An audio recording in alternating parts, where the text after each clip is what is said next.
Hi, my name is Aaron Cranert. Here's a demo reel of the various works that I have completed while I was at the University of Nebraska-Lincoln. Occupy Lincoln starts up at the Capitol at 16th and K and stretches all the way to 16th and Q, almost 5 blocks. But the question remains, will it be able to stretch in the winter? Everybody is wondering. With both an upstairs and a downstairs, there's books for both young, old, sophisticated, or in my case, nerdy. Nebraska has no major professional sports teams within its borders, but behind me sits Memorial Stadium and the Nebraska football team. This is one of the reasons sports talk radio is such a big deal in this state. What could be described as a transient causing trouble, Lucretia Donnell is being investigated for assault and burglary at this 635 location after being arrested Sunday for a separate burglary. Winter weather on the way. Will this group be able to stick it out for the long haul? Star City's Aaron Cranert has more. Happened to walk outside today, you could feel and see how unseasonably warm the weather was. Depending on how rough the winter is, could be the difference between how long Lincoln is occupied. Thanks, guys. The Nebraska men's basketball team went halfway across the country and came out with a rare early season road victory by defeating the USC Trojans 64-61 in a double overtime thriller. They might also came out of the game with a new leader.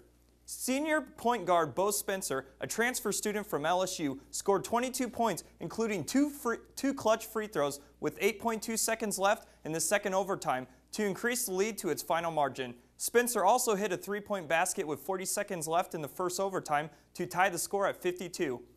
Nebraska will next play on Sunday at the Devaney Center against Rhode Island at 1 p.m.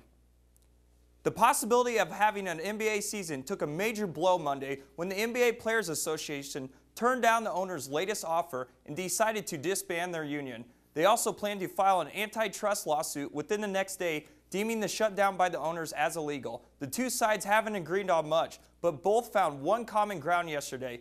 Both NBA Commissioner David Stern and the Players Association Executive Director Billy Hunter believe the chance of a season are diminishing by the day, and the outlook for the future looks poor. Nebraska will face another traditional power this weekend in football when they travel to Ann Arbor to face the Michigan Wolverines. Both teams enter the contest with an 8-2 records, and they are tied for second place in the Legends Division with 4-2 conference marks. Both teams still have a chance of making the Big Ten title game, but Michigan State has to slip up. Of course, a loss Saturday would eliminate Michigan from contention, while a Nebraska defeat would force losses from both Michigan and Michigan State if they want to find their way to Indianapolis. Aaron Rodgers and the Green Bay Packers met divisional rivalry Minnesota last night at historic Lambeau Field. In a scoreless first quarter, explosive rookie Randall Cobb takes a Chris Kluwe punt up the seams and outraces the Vikings special team to the end zone and decides, you know, since the NBA isn't playing, why doesn't he take a shot for him?